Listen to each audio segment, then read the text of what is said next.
Hey everyone, thank you so much for joining me today. My name is Nicole. If you don't know, hello, nice to meet you.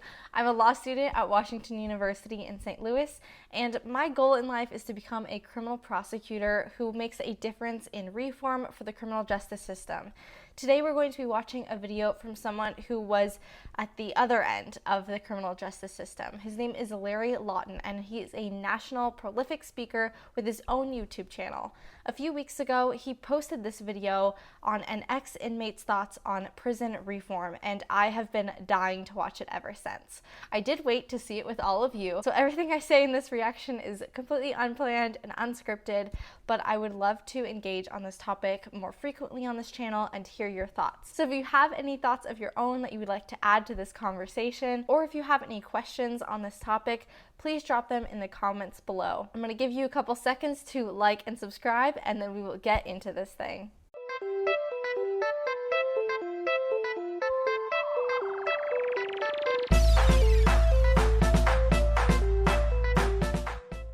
Hi, I'm Larry Lawton, America's biggest jewel thief. Join me as I walk you through my past robberies, how I planned them, executed them, and ultimately got caught. These are the untold stories. Hey everybody, Larry Lawton here, and here's another edition of Untold Stories. But it's going to be a little bit of a rant because I kind of got mad doing what I was doing the other day. You young guys out there, I really want you to pay attention to what I'm going to tell you. You don't want to go to prison, and I'm going to tell you why. Yes, it sucks. You're going to lose your family. You're going to lose your kids. And there's nothing worse than that. And you don't even get it yet, but you will. The ability for inmates to maintain healthy relationships outside of the jail is something that needs to go on the list of what needs to be reformed in our prison system. The way they treat human beings in these places is terrible. I talk about the warden, John LaManna, who's a piece of garbage who went after me. In fact, I think now he's even working for a private prison. I'm not sure, but I'm going to still do more research. Private prisons, if you don't know, are run by companies who contract with the government to run the prison for them. A fantastic read on this, I highly recommend the book American Prison. It's written by reporter Shane Bauer, who went undercover as a prison guard for a private prison in the South. And the stories that he tells are absolutely gut-wrenching. He talks about the history of private prisons and how they are directly correlated with the loopholes for slavery in our Constitution and the history of that mar on our country. How can you argue with me that private prisons are good when they make profit off the misery of your sons and daughters and everybody included? The way that private prisons profit is they are basically given a certain amount of money per prisoner for X amount of time, and they don't use all of that money towards taking care of the prisoner's physical and mental needs. They keep some of it for profit, obviously. So this means that they don't feed everybody enough food, they don't give everybody enough medical attention, and they don't have enough security staff at the prisons to keep people from getting hurt and in trouble. Everybody in prison is not bad. 95% of all people in prison, or even more, are getting out. They're gonna be out. So even if you don't like them, let's just say you don't have humanity in you. I hope you do, because that's the number one reason. We're humans. We're in the human race. We're not animals. I wholeheartedly agree with that, and that's one of the reasons that I'm in favor of looking at what reform we can do in our system to take into account the more holistic view of the motivations and the situation of the people who are going through the system. The progressive prosecution and holistic defense positions are both moving towards these goals, obviously from different sides of the spectrum, and I don't think either is totally there yet, but I'm glad to see that we at least are starting to have these conversations and are able to see that somebody's whole identity shouldn't be defined by the worst thing that they've ever done, especially if they were doing the wrong thing for what they thought at the time was the right reason. Now, I do not condone criminal activity, and there is no excuse for hurting somebody else as a fix to your own problems. However, there are mitigating factors, especially when we take into consideration whether or not jail is actually going to do anything for that person and make them more fit for the society we all want to live in. You know, one person said, well, I work for a private prison and they're not that bad. He goes, you know, some of them, they do care. So I asked him, I said, so where do they save their money? He says, well, on food. I mean, my first thought was on food. So that you're saving money on food. There are some estimates that they feed a human being, for 50 cents a day. 50 cents a day they're feeding people.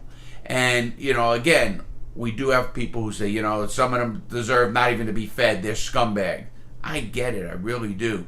Because there are some crimes to this day that just eat at me, and I want to kill the dude. And trust me, they're not doing well in prison themselves either. Those people end up dying, whether it's Jeffrey Dahmer, who ate people, he ended up getting killed on the prison yard in Massachusetts. How about Whitey Bulger? Whitey Bulger was a piece of garbage, ordered murders, was an informant, did everything. Went to prison. He didn't last a day in a federal prison, maximum security, that I know the people were in that prison. So I know firsthand knowledge. That was set up and ready to go right from Jump Street. That guy wasn't going to last a week. He didn't last a day. I don't even know what to say to that, because obviously, like we said, and I'm not sure from the way he's talking whether or not this was a private prison, but definitely, like we talked about before, private prisons do skimp on security, and the number of guards that they have to people is absolutely ridiculous and not going to do anything in a situation like what he's describing. The first thing everyone asks me, what's the single best thing you can do to stop, the prisons? There's a way, and I'm going to explain it in this tape, how we can fix prisons for good. Well, I'm definitely interested. Yeah? Sorry, I had to pause it at a weird time. I'm living with some family friends of mine in Chicago right now while I finish out the rest of my semester. And my friend's mom just came down to ask what I wanted for dinner. It was really sweet, but she felt so bad for making me pause. Anyway, let's jump back into this. Get rid of the profit margins in prison. Let me give you some numbers. The two biggest companies in private prison industry are Core Civics, or it used to be CCA, Correction Corporations of America. And the other is GEO, capital G, capital E-O, the GEO Group. And they are huge companies. And let me tell you the numbers. And now in 2019, it's $2.48 billion. Now that's really interesting to me, because the last I had heard, I want to say it was the federal government who said that they weren't going to employ any private prisons anymore. Let me fact check that really quick, because I could be wrong. Okay, so I just found this article by the Sentencing Project. I'm sure you've heard of them before. They have an article called Private Prisons in the United States. It was published last October. The Federal Bureau of Prisons maintains the highest number of people managed. Okay, so clearly I was wrong in that. Oh, here we go. Justice Department says it will end use of private prisons. This is in a Washington Post article from 2016. A quote from the Deputy Attorney General at the time, Sally Yates, says they simply do not provide the same level of correctional services, programs, and resources. They do not save substantially on costs. And as noted in a recent report by the department's Office of Inspector General, they do not maintain the same level of safety and security. So that's very much in line with what we've said up to this point. It looks like California has banned private prison and immigration detention centers. This was also in an October 2019 article. Yeah, it basically bans California from incarcerating anyone in privately run facilities from 2028 on, and starting this January 1st, 2020, they couldn't enter into or renew any contracts with private companies. So maybe that's what I saw. It looks like at least some states and potentially the federal government are moving towards the closure of private prisons, but it's going to be a slow burn. They don't even want to pay for a program for people. They don't want to pay for anything. You know their big line? We don't have money. We don't have money. They profited $166 million. Tell me what their bottom line is. They want to make money for their shareholders, and I get that. But that's why we can't have private prisons. This is a little hard for me to react to, not obviously being familiar with these reports and statements myself. If what Larry is saying is true, and I have no reason to think that it isn't, he's a very educated and you can tell passionate man when it comes to these issues. That's ridiculous. The whole point of prison, in theory, is to remove people from our society who are hurting it and not contributing to it in a productive, meaningful, and moral way, and to give them time, I guess, to figure that out, reflect on their mistakes, and do better when they come back. Unfortunately, just being in a cage with a bunch of other people who also made the same mistakes doesn't just naturally turn you into a productive member of society. In my last week of criminal law, we were talking about theories of punishment, some of which had to do with rehabilitation versus condemnation versus incarceration. And so right now we are kind of just built on an incarceration model of just throw everybody in jail. I would much rather see us move towards a rehabilitation model where we actually consider what each person needs to become that productive member of society, while still valuing the lives of the people that they've hurt and expressing our condemnation for that person's actions.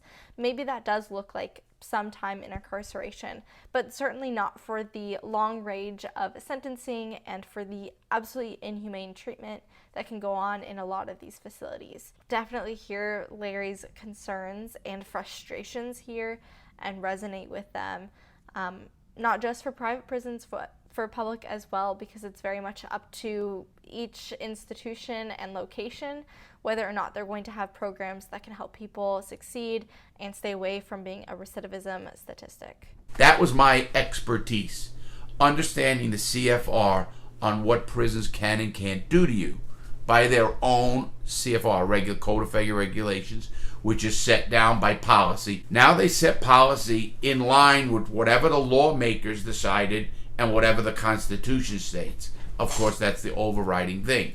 Whether it's cruel and unusual punishment, the 8th Amendment, well, let's define cruel and unusual punishment. Do you think trying to feed people on 50 cents a day is cruel and unusual? To be fair, let's talk about that for a second. Technically, on its own, feeding somebody for 50 cents a day is not cruel and unusual punishment. And if you disagree, feel free to tell me in the comments.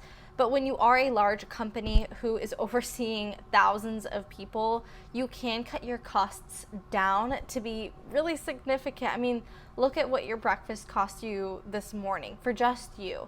Maybe if you ate at home, you had some berries and some cereal, it probably cost, I don't know, $2 to $3, if that. So if you're able to produce that and purchase it at a mass scale, that cost goes down a ton. And I'm sure that Larry is outraged here because he knows from his experience that it does cost more than 50 cents a day to feed a person, even at mass scale, what they need to eat in a day to stay healthy and alive. And I don't know those numbers, but to be fair, without more here, just the fact that it's 50 cents a day probably isn't enough to get angry at it. There's definitely more behind the scenes, I think, that Larry knows that he's not sharing in this particular video. 8-foot by 10-foot cell and putting 3 men in there, maybe 4 men in there, is cruel and unusual? Supreme Court said it is. What else is cruel and unusual? Is it cruel and unusual to sentence a 15-year-old to life without extenuating circumstances? The Supreme Court said it is. I know that Larry's original video at 23 minutes long is already pretty extensive for just something that's going up on YouTube. And I get that there are limitations on how much fact-checking and backstory he's able to get on all these accusations. I mean, it's definitely the same here. I don't know what I'm talking about most of the time, and I just kind of do my best to explain what I can without telling you about the years it's taken me to form these opinions. Just saying the Supreme Court said it is without more, especially now that I'm a law student, I know it's never that simple. Very often the black letter law is just a tiny piece of the iceberg, and everything below the surface is actually what you need to be able to make statements like this, to consolidate what a Supreme Court case holding actually is. And so I would encourage Larry, not that he's ever going to see this, to cite what he's talking about down in his description or in his comments so that people can see for themselves and not just take him at his word. that the Supreme Court used the specific phrase in the Eighth Amendment, cruel and unusual, to apply to these specific situations in every circumstance in which they're applicable. And everybody's going to say, not everybody's going to say, oh, some of them are scumbags. Yes, they are. But listen, you should care. One, because it could be you. Not only that, those people in prison are somebody's son, somebody's daughter, somebody's husband, somebody's wife. I believe that God created every single one of us in his image, and that no matter how shattered or broken or smudged or dirty we make that image, it is ultimately the core of who we are and who we were created to be. That's how I always want to see people. I always want to see people as redeemable by a miracle and the faithfulness and awesomeness of the God that I know, who created the whole universe and loves each one of us so much. What is it going to take? Is it going to take a riot? Is more people going to die? At what point in this whole cycle of abuse is, people? Let's talk about what really goes on. How come certain minority groups are in prison at a higher rate? Think about that. Because they don't have the lawyers, they don't have the connections. That's bull.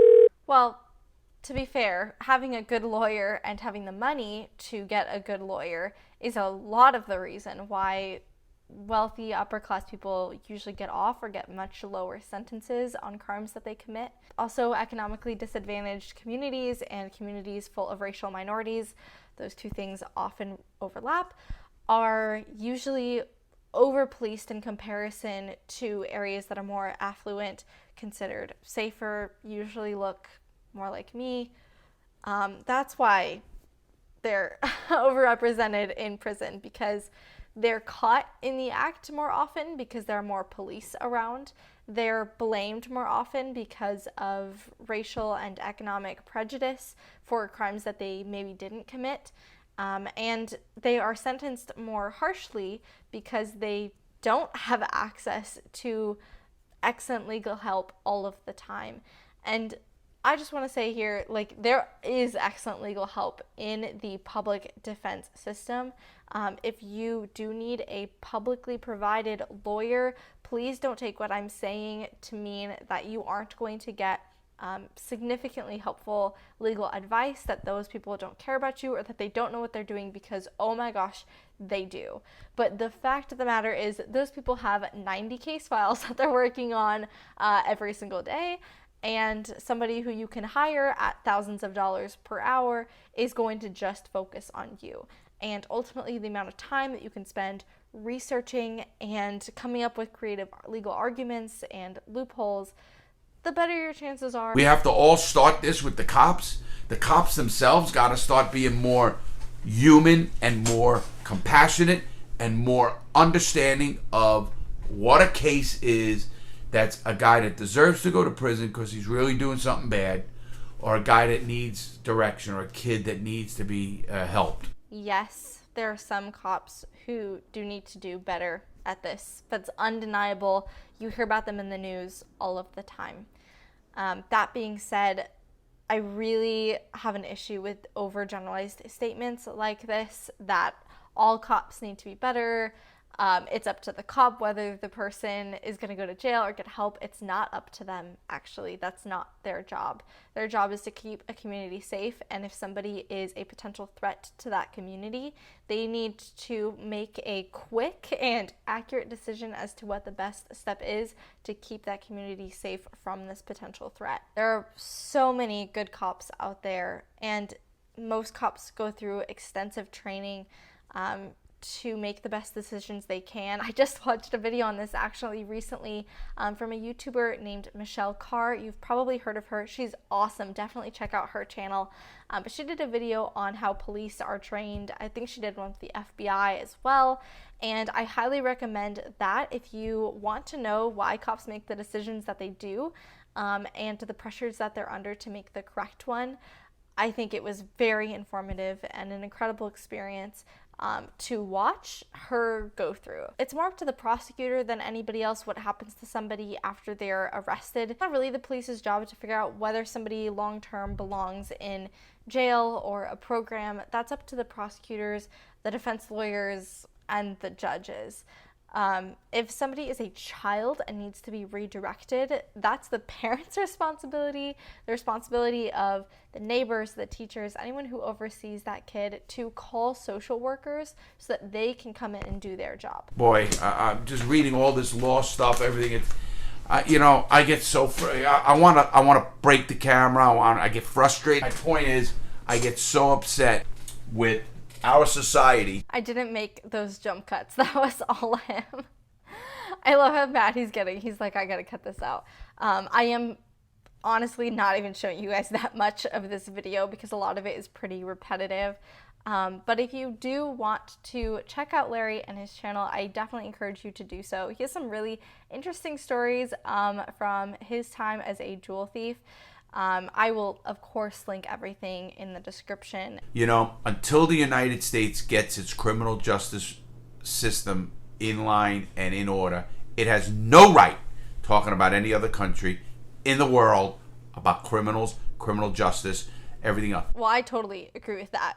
The United States incarcerates more people than any other country, and that's not based on a percentage of population or anything like that. Like, we physically have more people in jail than China does, which is like way bigger than us, than Russia does, than pick any country. We have more people in jail than them, which is insane, especially because of how many freedoms we have, how many things that aren't illegal in our country that are illegal in others, and we're still jailing people like an insane amount. The quickest way is to have these prison companies pay for teams like mine that can go into any prison and find the abuses and get rid of the people that are doing it. That's the first step. That's interesting. I don't know if I would say that that's the first step. I think it's a good step. I think people should be going into prisons and calling out the issues and helping whoever runs the prisons iron them out so that people are treated humanely. I understand why he would say that. It's obviously his line of work and something he cares a lot about. I'm really excited to be part of changing the system from the inside of a prosecutor's office. And if this is something that you're passionate about too, I would love to hear how you would want to change it, what your first steps would be. And let me know if you end up checking out Larry's channel and if there's any other videos that you would like to see my reaction to or give my thoughts on. Thank you guys again for watching today. Really appreciate it, and I will see you next week. Until then, God bless.